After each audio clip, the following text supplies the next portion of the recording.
Halo dan apa kabar teman-teman semua? Kita ketemu lagi bersama teknik siden. Bermacam-macam teknik ada di sini tentunya. Kali ini kita tidak langsung utak-atik elektronik ya. Tapi kali ini kita akan belajar bersama tentang elektronik. Ya, video ini tentunya cocok untuk teman-teman yang sedang belajar elektronik atau memulai untuk belajar, atau untuk teman-teman yang hobi elektronik. Bagaimana cara memperbaiki elektronik, terus memperlakukan elektronik, merawat dan sebagainya. Kita akan belajar bersama-sama. Di sini saya bukan menjadi yang lebih pandai, tapi kita belajar bersama. Untuk teman-teman yang sudah mahir, sudah suhu, sudah ahli, mohon dukungannya saja. Tentunya ini nanti akan ada beberapa bagian dari video tentang belajar elektronik. Tentunya ini akan saya beri judul belajar elektronik praktis. Seperti apa isinya? Simak video ini sampai selesai.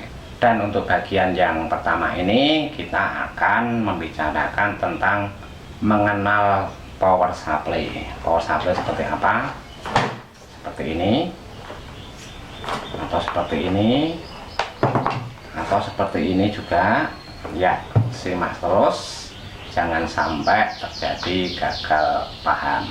Teknik elektro atau elektronik, mungkin masyarakat memang memandang itu adalah sebuah teknik yang sulit untuk dipelajari.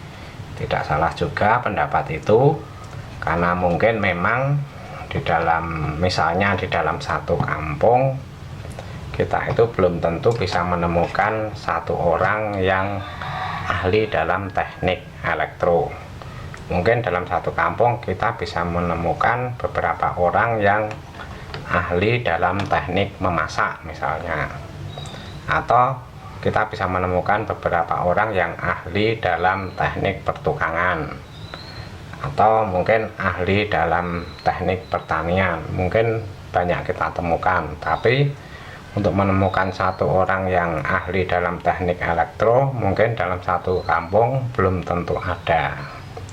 Mungkin itu yang membuat pendapat teknik elektro itu sulit. Ya, memang akan menjadi semakin sulit kalau kita tidak mempelajarinya. Karena itu kita harus mempelajarinya, dan kita akan belajar bersama-sama. Tapi kita akan belajar teknik elektronik ini dengan cara yang praktis saja. Kita tidak memulai dari awal, yaitu dari mengenal komponen dan bahkan simbol-simbolnya, tapi kita langsung ke bagian perangkatnya, atau ke bagian-bagiannya, blok-bloknya, atau modul-modulnya. Jadi akan lebih cepat kita untuk memahaminya. Nanti bagian komponen dan sebagainya itu akan mengikuti saja. Kita akan memulai belajar elektronik ini mulai dari bagian atau blok yang paling pokok, yaitu power supply.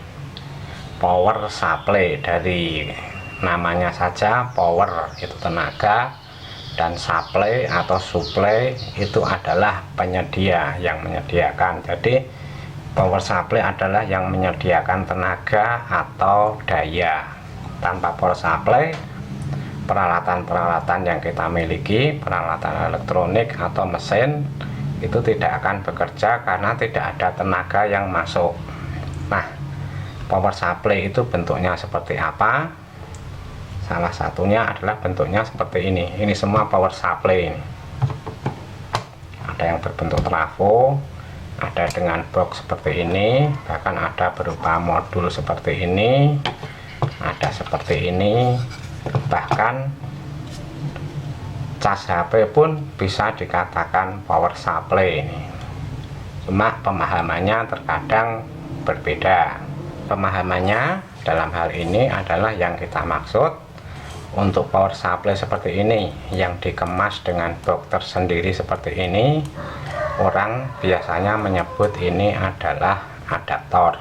padahal sebetulnya ini sama saja power supply, hanya bersifat eksternal. Sementara lebih banyak orang yang menyebut power supply itu berbentuk ini, modul PCB seperti ini, bentuknya seperti ini disebut power supply.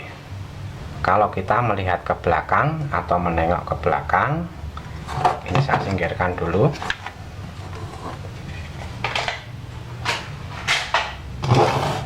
Dulu perangkat elektronik itu bagian power supply-nya itu disusun dengan menggunakan trafo besi seperti ini atau seperti ini, tergantung kebutuhan besar kecilnya seberapa, tegangan keluarnya seberapa, dan arus yang dibutuhkan itu seberapa. Prinsip trafo besi seperti ini adalah mengadaptasi dari tegangan input yang 220 volt ke tegangan output yang dibutuhkan. Dan trafo besi ini di dalamnya itu berisi teras-teras lempengan besi dan juga kawat tembaga untuk dijadikan kumparan. Jadi sifatnya menginduksi dan menghasilkan tegangan output yang dibutuhkan. Tentunya dari trafo besi itu nanti outputnya atau bagian sekundernya itu disearahkan dengan dioda dan kapasitor untuk menjadikan tegangan DC yang stabil sesuai dengan keperluan. Contoh dari penggunaan trafo besi itu adalah seperti ini. Pada perangkat salah satunya ini, misalnya speaker aktif model dulu, ini masih menggunakan trafo besi, ini trafonya. Dan sekarang yang masih menggunakan trafo besi kebanyakan itu digunakan pada power amplifier dengan daya yang tinggi. Namun seiring berjalannya waktu, peran trafo besi itu digantikan oleh dengan power supply yang menggunakan sistem switching atau orang menyebut asimatik, yaitu seperti ini. Tidak menggunakan lagi trafo besi, tapi menggunakan ini trafo SMPS dengan inti bukan besi tapi ferrit. Kenapa diganti seperti ini? Karena dengan cara switching seperti ini kita bisa menghemat penggunaan tembaga, karena tembaga itu harganya mahal dan semakin lama semakin mahal. Karena itu digunakan model ini, power supply dengan model switching, lebih hemat ke biaya produksinya. Bahkan sekarang perangkat-perangkat audio pun seperti speaker aktif, TV dan sebagainya itu pun menggunakan power supply dengan model switching seperti ini. Power supply yang ini tadi pun ini isinya adalah switching. Contoh lagi penggunaan power supply dengan model switching ini pada DVD player menggunakan power supply model switching. Ini mesin TV tabung dengan power supply switching juga. Ini power supply TV LED dengan power supply switching. Ini speaker aktif Polytron, ini menggunakan power supply switching juga. Ini juga speaker aktif dengan daya cukup besar. Ini speaker aktif Turbuson Milan M15, ini menggunakan switching power supply juga. Ini 1100 watt spesifikasinya. Power supply komputer pun menggunakan sistem yang sama, menggunakan switching power supply, dan bahkan hampir setiap perangkat sekarang menggunakan power supply dengan model switching, termasuk seperti kulkas, AC, mesin cuci, bahkan las listrik itu juga menggunakan power supply model switching. Dulu dari era trafo besi berubah ke model switching power supply. Keuntungannya apa? Keuntungan yang saya tahu itu trafo besi itu biayanya lebih mahal karena menggunakan banyak sekali tembaga dan juga besi. Sementara kedua logam itu harganya semakin lama akan semakin mahal. Sementara jika menggunakan switching power supply seperti ini hanya dibutuhkan trafo yang kecil, penggunaan tembaga lebih sedikit dan tidak menggunakan besi karena ini menggunakan trafo dengan inti ferrit. Keuntungan lain menggunakan switching power supply itu hemat tempat. Misalnya ini trafo besi dengan spek output 500 mA.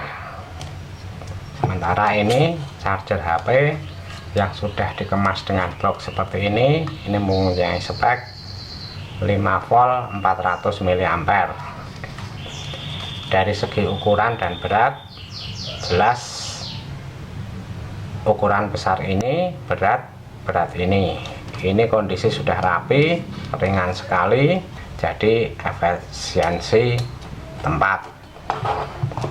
Kemudian contohnya ini power supply dari TV LED ukuran 15 in, hanya menggunakan trafo sekecil ini. Bayangkan jika menggunakan trafo dengan model besi, tentunya ukurannya lebih besar dan akan memakan tempat. Ini juga power supply TV LED Samsung menggunakan trafo SMP-S sekecil ini dengan model switching, jadi lebih hemat tempat, tipis. Power supply untuk komputer ini dengan spek maksimal 450 watt. Ini menggunakan switching power supply. Seandainya daya 450 watt itu harus dibuat menggunakan trafo besi, kita tidak bisa bayangkan trafonya sebesar apa, seberapa mahal harganya, dan seberapa banyak tembaga yang digunakan. Dengan switching power supply kita bisa mendapatkan tegangan output DC yang kita kehendaki dengan faktor ripple yang lebih halus. Jadi faktor noise-nya itu lebih kecil karena menggunakan osilasi dengan frekuensi tinggi. Sementara trafo besi ini menggunakan frekuensi osilasi 50 Hz atau 60 Hz. Dan keuntungan yang lainnya pasti kita disuguhkan dengan barang-barang yang harganya menjadi lebih murah. Contohnya seperti ini trafo 19 volt 3,5 ampere dengan model switching. Ini adaptor untuk TV LED Samsung. Ini harganya murah sekali, ini mungkin sekitar 75.000.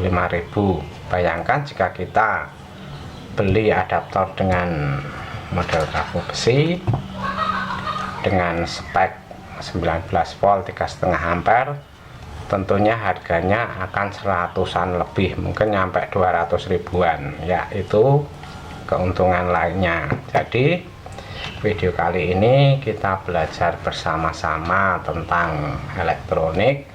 Kita belajar ke bagian yang paling dasar, yaitu kita mengenal dulu tentang power supply, dan akan ada video-video berikutnya tentang belajar elektronik secara praktis dengan topik atau tema. Mungkin kita akan mempelajari cara kerja power supply, atau mungkin kita cara menganalisa kerusakan dari power supply. Tunggu video selanjutnya, dan untuk teman-teman yang berkenan untuk like, subscribe, dan memberikan komen-komennya, saya ucapkan banyak terima kasih.